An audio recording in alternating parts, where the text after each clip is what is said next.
Is a great poet. Is the one who taught me a lot about everything I know. I was born in the countryside. We lived there till I was 11. Then my family moved to Rome. And it was really difficult to be in Rome, in the capital of Italy, after having been a country bumpkin till the age of 11, and missing terribly the countryside, my cows. My friends were the children of the farmers. My father's poems were always about the microcosm which was surrounding our house near Parma in the countryside. What I learned from my father was that poetry is in the daily life surrounding us. Just have to be able to see it. It's not something that is in the books, something that you learn at school, something that you have to look and listen, read with reverence. Somebody gave me a Payard Bolex, a little 16 mil, the one that you charge it with a spring like that. And I shot my first movie. I was 16 years old, and the movie was in 16 mils, so it was perfect. You made a film before the revolution about a young man living in Parma, which you just mentioned, close to where you grew up. The main square. Dentro, che ci sentiamo come in una grande arena murata.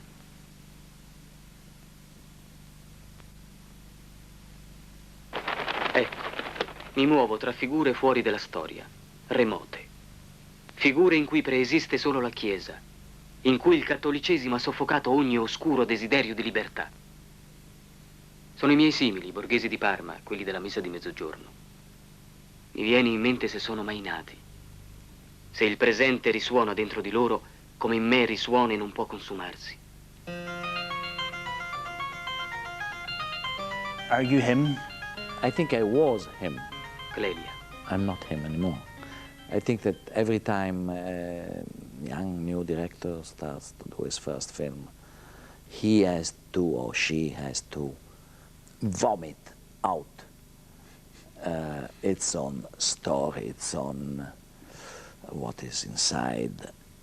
While I was shooting before the revolution, I was feeling I'm stealing my father's city from my father, and it's becoming the subject of my film.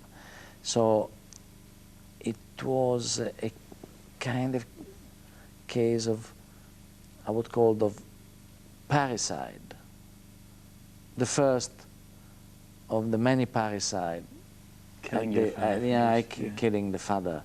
I did in my movies. I laugh because I remember something my father told me not long ago. He said, you're very smart because you killed me so many times without having to go to prison, which was through the movies, through the characters, through all this relationship between a young person and its father, or somebody who is symbolically a father figure.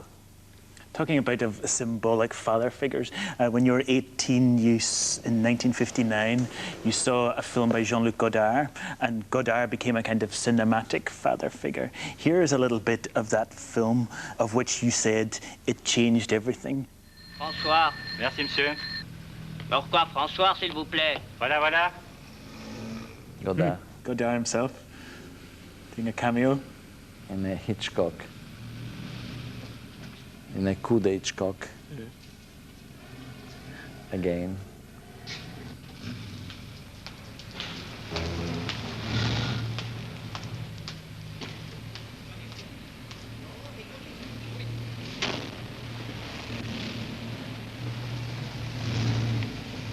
And very rightly, Belmondo is suspicious of the... That incredible jump cut, and then another incredible jump cut here. Boom.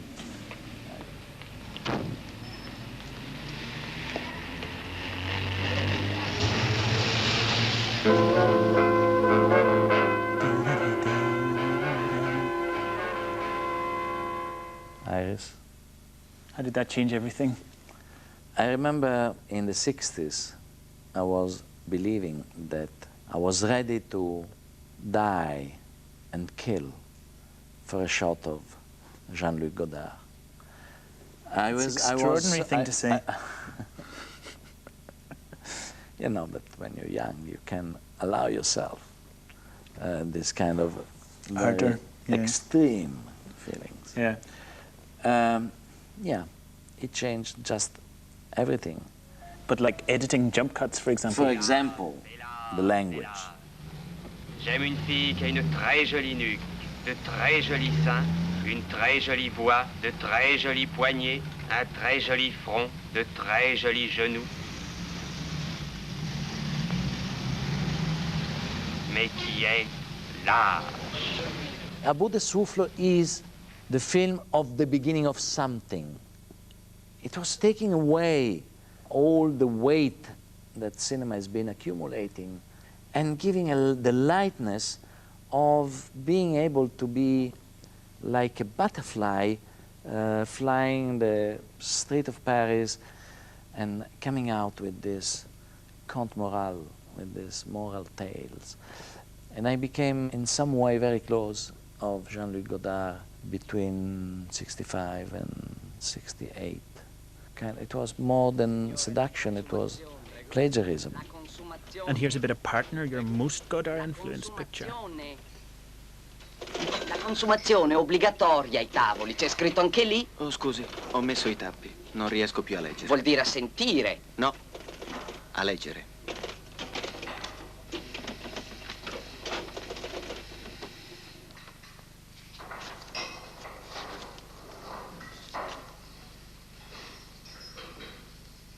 He's impersonating Nosferatu here, isn't he?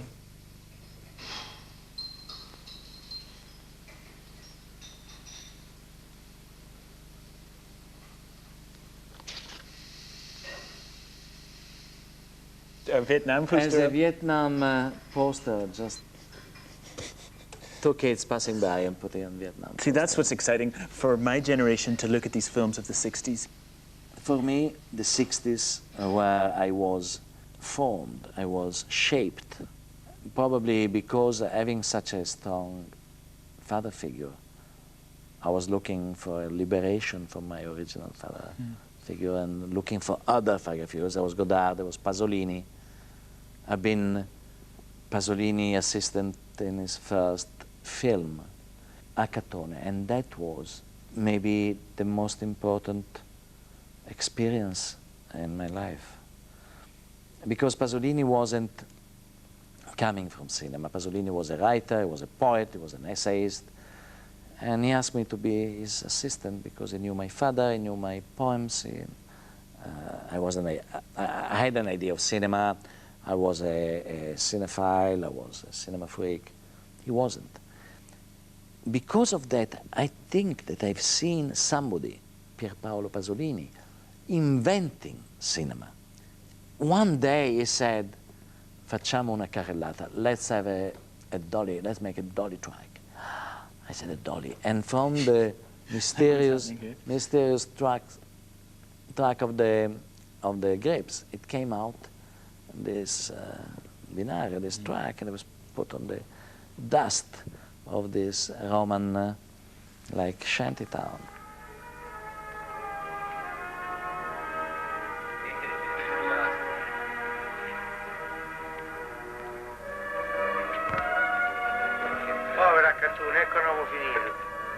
The camera moved on wheels.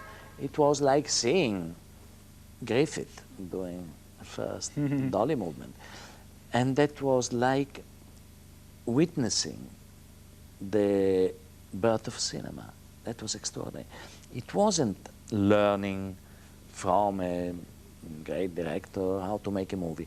It was being there when a great intellectual, a great man, invented cinema. Bernardo, when you were talking about Jean-Luc Godard there, you used this very interesting phrase about his cinema, lightness like a butterfly.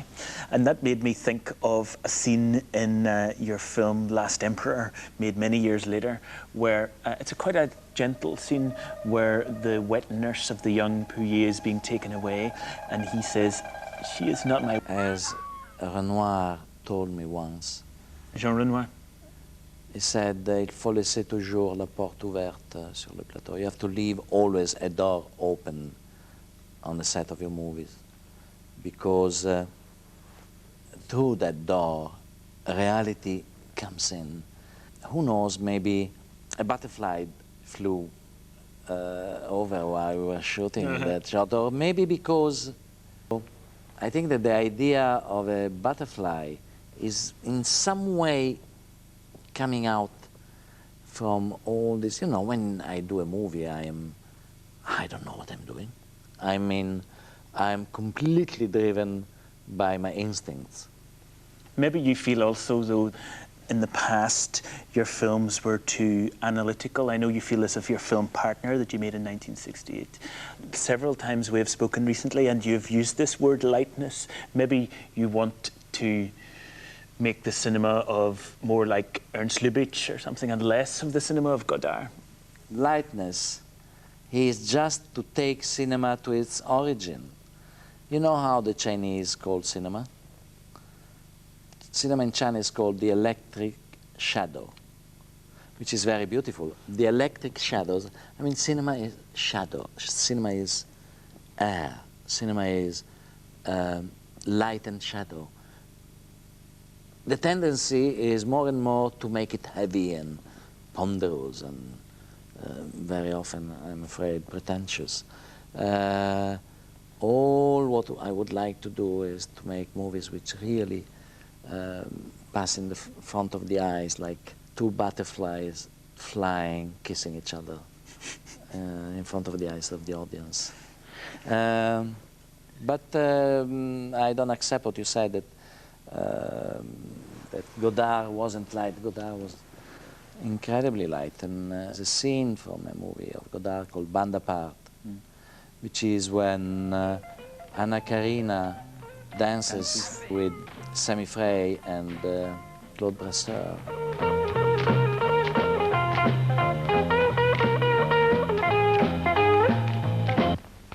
Arthur regarde sans arrêt ses pieds, mais il pense à la bouche d'Odile, à ses baisers romantiques.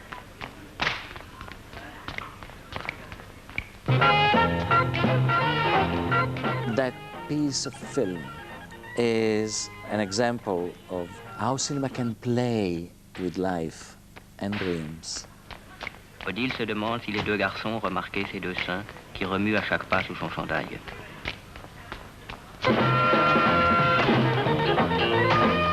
I was very pleased when I saw that Quentin Tarantino stole the entire scene from Bande à part and put it in Pulp Fiction.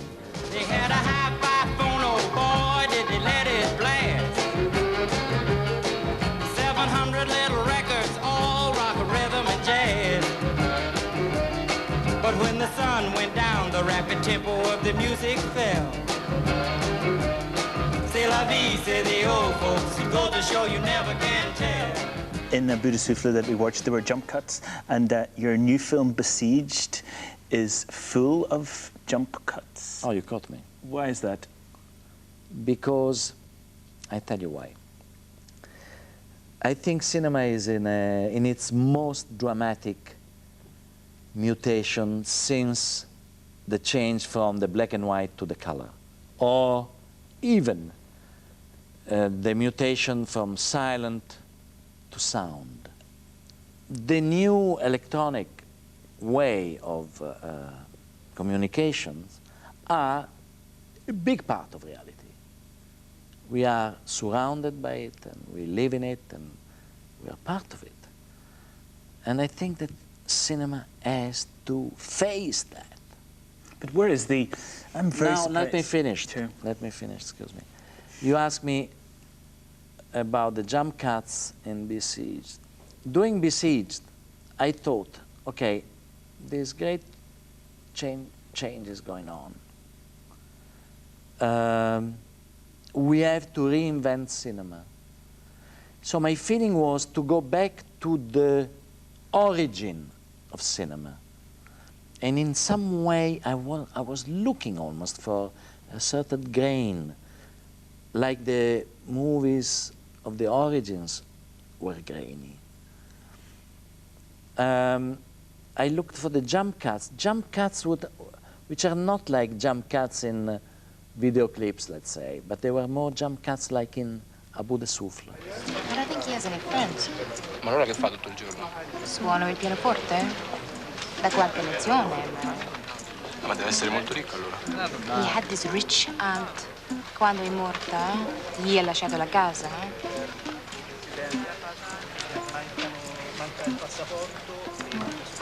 You'll end up in bed with him. Tu sei pazzo. So then, come to bed with me. Ma che dici? Anyway, you're always telling me you are gay. Exactly. You are the only woman in the world I could sleep with. I'm so surprised to hear you talk about a new time in cinema, because there's nothing as exciting as the sort of films that you were making and Godard and some of these people were making to us. You know, it seems as if Yes, we're there working is something as through exciting No, it's not. today. What? Yeah. Let's say you see a Hong Kong film by Wong Kar-wai, Chungking Express or Happy Together, and I feel that there is what new is happening in cinema. There is. Memory doesn't seem to be a major point for young people. And yet, I'm fascinated by them. They are so different from us, so different from me. They live completely in the present and, if possible, in the future, not in the past. There isn't this kind of worshipping the past that we used to have. You see a movie by Taiwanese director called Mai-Tsin Liang called The River, and there is something happening.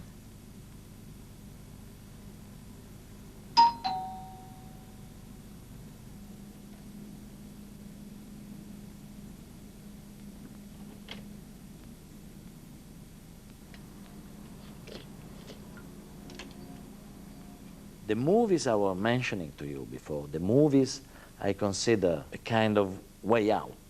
I would like to add to these movies all the cinema of Martin Scorsese, the cinema of David Lynch, and I could add many, many other names to this, are like making more acceptable, in some way more noble, the reality we are living in. Robinson again, hooks the left hand of the jaw, right to the body. Robinson comes back with a right on the nose. Lamont drives him across the ring. A left and a right to the head. Why do I like Scorsese? He's always asking what is cinema?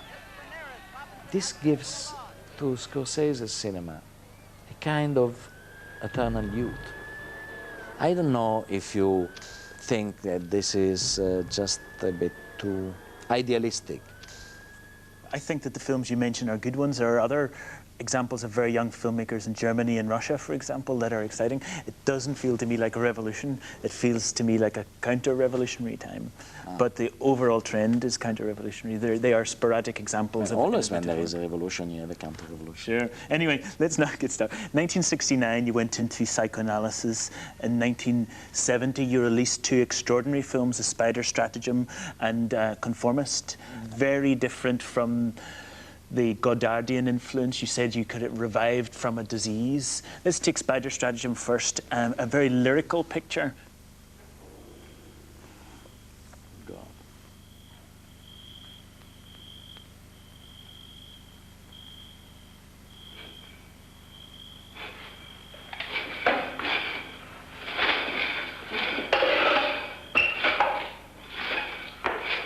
This is the grave of the father of this guy.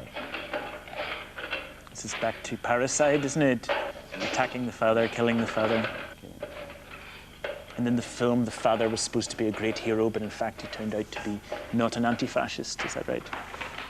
I took this little story of Borges called The Theme of the Traitor and the Hero. And I changed it a lot.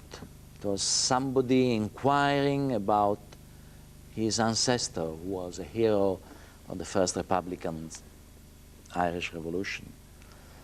I made it Italians, and I made not a man with his ancestor, but a young man with his father. And his father is the anti-fascist hero. At the end of the film, the young man will find out that the father, being an hero, was also a traitor. So he remains completely caught in the spider web of his father figure. What's striking is the Storaro blue, this spider stratagem, incredibly blue. And I think you said that you're influenced by a particular painting by Magritte. It was the first time I was working with Vittorio Storaro. I didn't know how to speak to him about what I wanted, because I don't know the technical terms of a director of photography. So I was showing him paintings. I was showing him paintings of Magritte. I was showing paintings of naive painters. Nights are blue and you can see everything. So I told Vittorio that I want to see everything like in these paintings. And Vittorio was like the painter with a brush painting my frames, because I don't know how to put lights in a movie. I'm very poor and unfortunate in technique.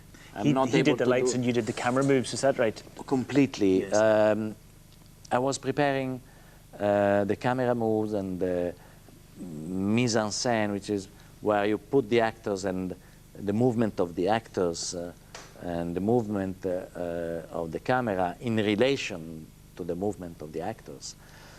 But I'm very, very jealous of my camera movement, in the sense that I'm very strict. I can become obsessed, even violent about the camera movement. I know more or less what the scene has to be because it's in the screenplay.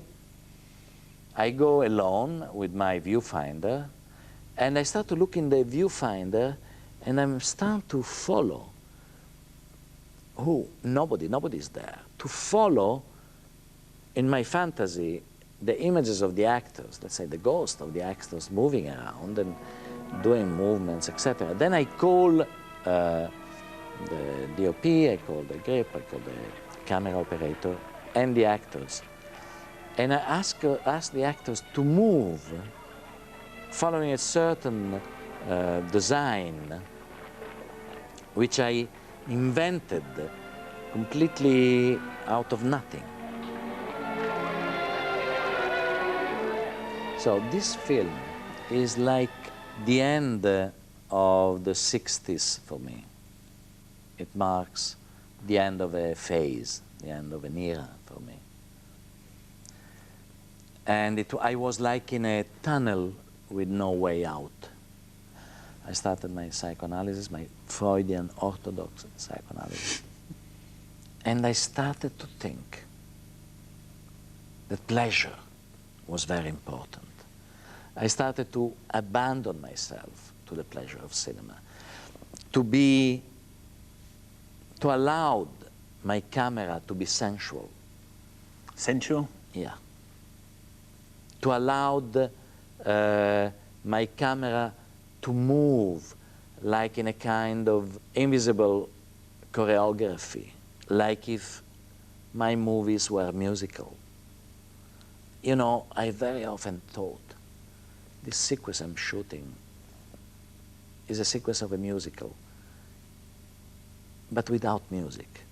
One of the famous scenes in Conformist, the killing of Quadri, there's this beautiful camera move where it goes up and over the top, and it's a wordless scene, and it's a very choreographed scene.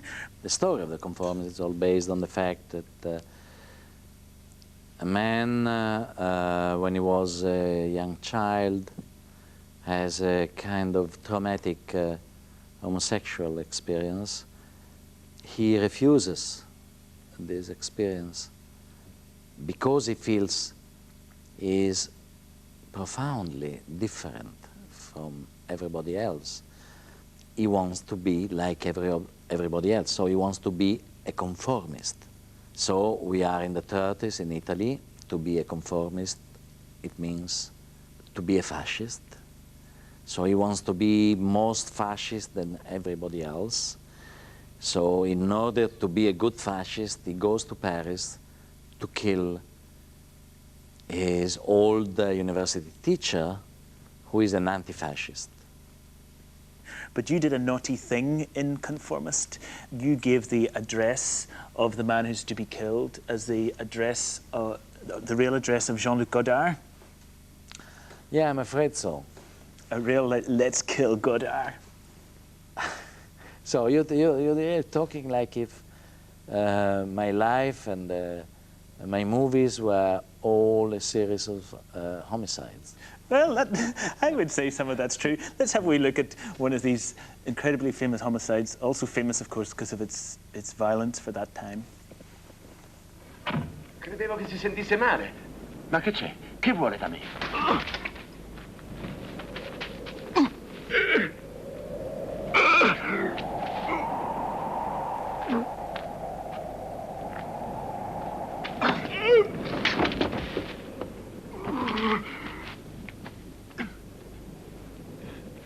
That's the scene I saw. That is like a musical. Yeah. Tragic music.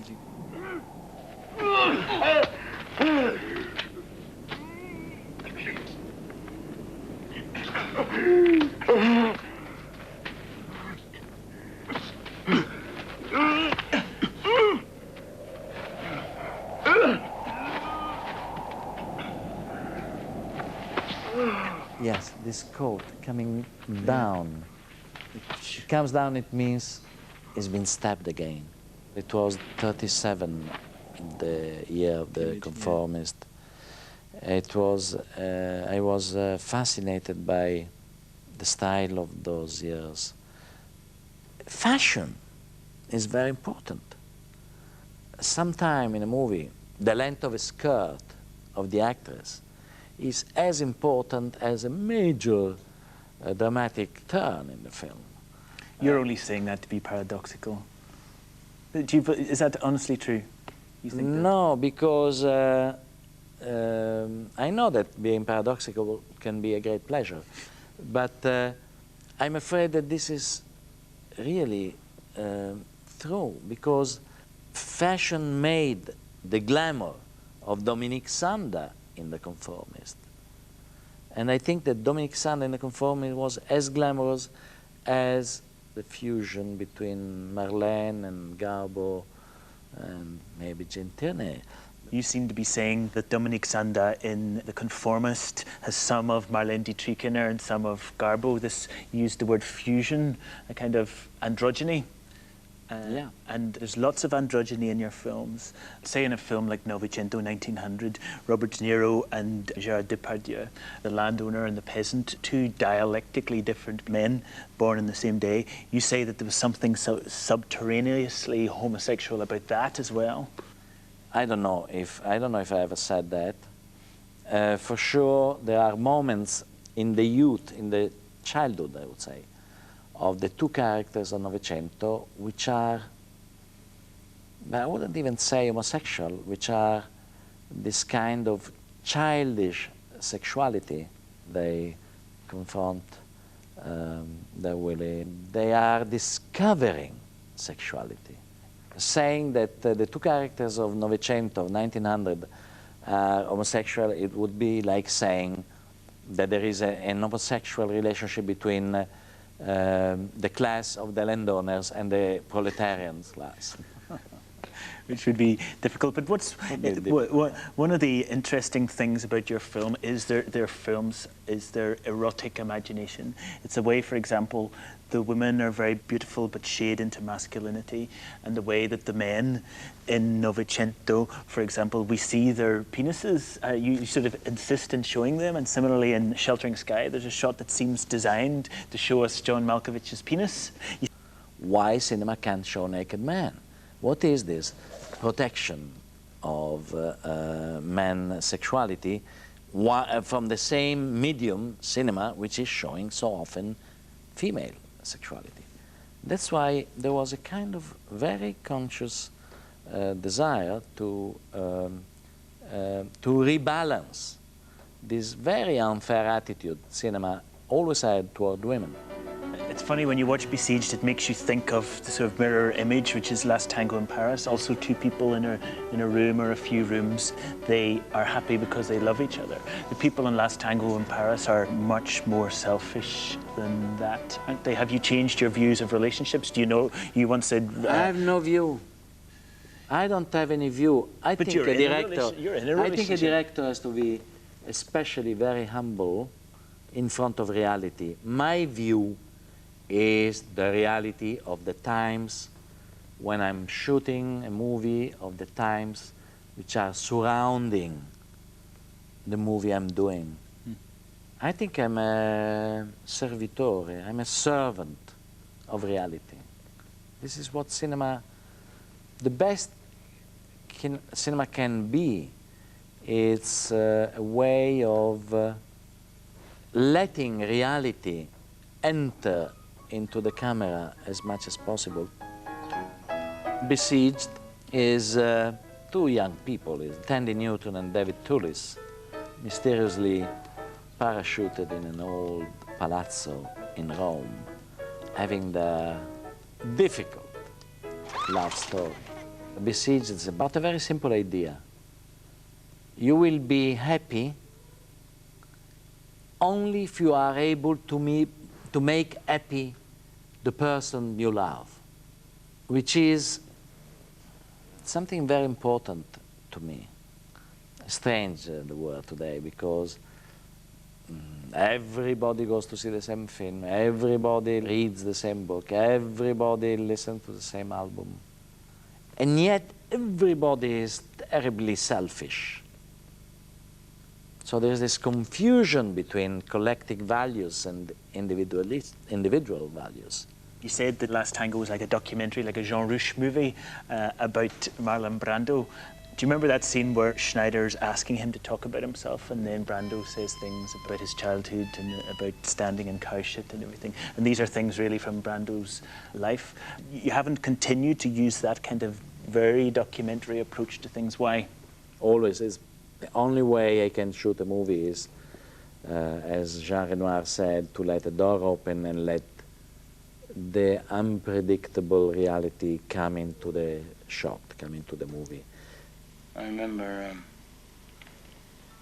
one time I was all dressed up to go out and take this girl to a basketball game. And I started to go out, and my father said, "You have to milk the cow." And I asked him, I said, "Would you please milk it for me?" And he said, "No, get your ass out there." So I went out and was in a hurry. Didn't have time to change my shoes, and I had cow shit all over my shoes. On the way to the basketball game, it smelled in the car. You know, if Marlon would have come with a devastated face because he had a very naughty night, instead of putting a lot of makeup on his face, I would have managed to use this devastated face, because that was in front of the camera, and there is no makeup that can hide the truth to the camera, because the camera always sees the truth. So that was my deal with Marlon Brando. I didn't want the same Marlon, the fantastic Marlon we have seen in Waterfront of Zapata. Marlon, I want to grab out of your face, take off from your face the actor studio Stanislavski Strasberg mask. He'd never answer yes or no. Then, seeing the movie, I thought I succeeded. I mean, Marlon Brando in Last Tango is much closer to what Marlon is in life.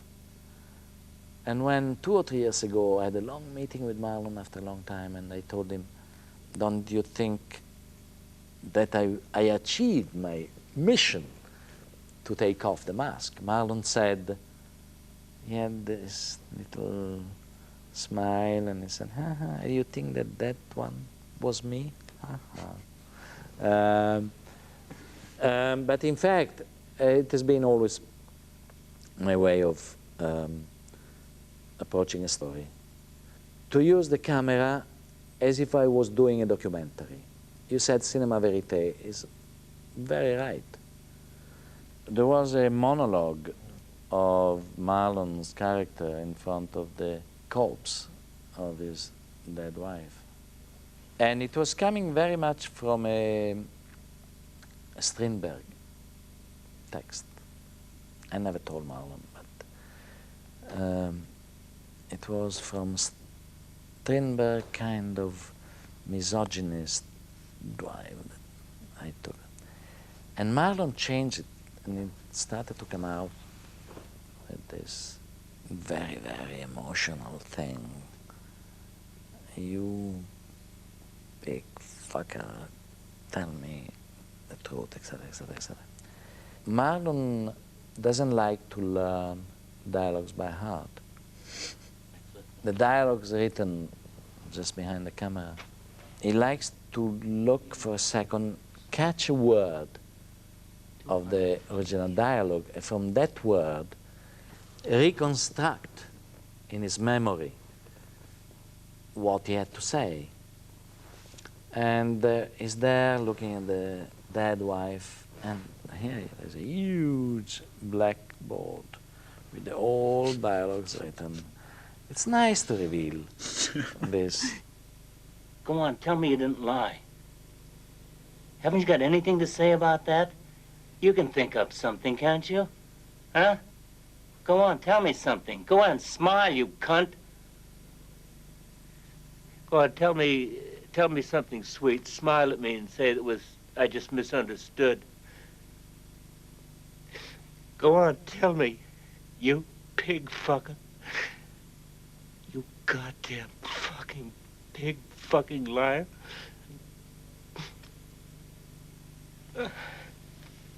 Rosa. I'm sorry. I just can't. I can't stand it. To see these goddamn things on your face. You naughty thing. You should pretend that you memorized it all. No, because Marlon is famous for that. Sure, I know.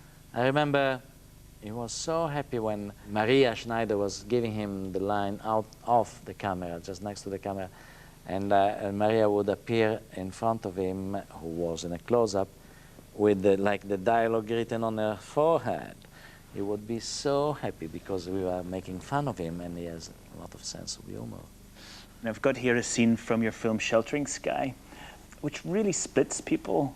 I think it's your best film. I think the one you made after it, Little Buddha, is your worst, but I think this one is your best, or one of your best.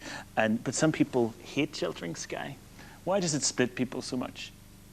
It's a very painful film to do because it's about agony of a couple. So it's something that everybody in his own way has experienced. You don't need anything. You don't need anyone. You could live without me. Kid, you know that for me, loving means loving you. No matter what's wrong between us, there could never be anyone else.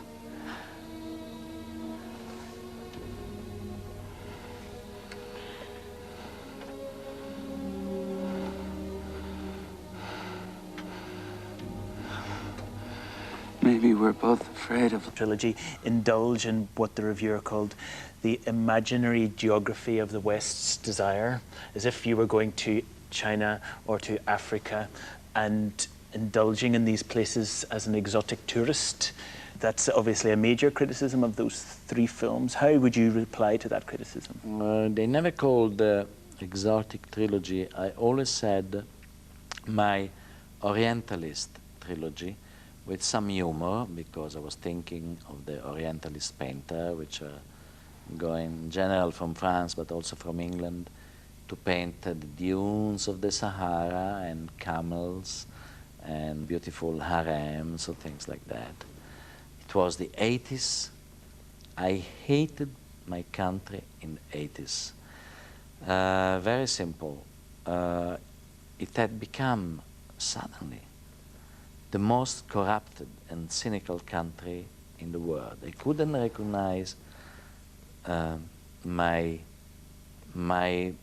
place, the place I used to love. And so I left, and I went as far as I could, looking for countries, and that's maybe all the accusations are right. I was looking for places where there was an innocence and where consumerism hasn't got yet. Surely there's a contradiction here between, earlier you were talking about celebrating the way that young people can live in the present. Yeah. And there's a contradiction between that and saying that Italy had lost everything that it was for thousands of years, that consumerism had taken over. How can you value both these things, the joy of contemporary life with all its consumerism and the sense of history and continuity that you inscribed in a film like 1900? Very simple. When I was doing Last Emperor, Sheltering Sky, and Little Buddha, I was really in pain about what was going on. Now, I feel comfortable in this reality. I think I can cope with life in consumerism. I think we have the chance or more distance to judge this kind of life. When you were talking about what you liked in Scorsese's cinema, you used this phrase, eternal youth. Here's the last scene of Sheltering Sky, which seems to be about that theme. How many more times will you watch the full moon rise? Perhaps 20. And yet it all seems limitless. Why did you put that speech at the end of this film? It's a film which comes from a novel of Paul Bowles. And I loved to have, at the beginning of the film and at the end of the film, the writer himself, because he was there, still there in Tangier. This man has seen many things. This man has imagined many things. This man has dreamt many things. I think that his face at the end of the film will be the essence of his literature, with all the wrinkles of the age. She says there that she's lost, but apparently you also shot a sequence where she said she wasn't lost. How does that sense of mortality, of life running out, relate to this young woman? Yeah, you're right. I shot the same shot, exactly the same shot. And a voice says, "Are you lost?" And here in the clips, in the film, she says, "Yes." But I did a shot where she said, "No." At the last minute, I decided to put, "Yes, I'm lost." But also, "No, I'm not lost," would have been right. When you have my age, there's a moment when you think that, yes, what I said is absolutely true. But maybe also it's opposite. It's absolutely true. It's been an absolute pleasure talking to you. Thank you very much. Thank you.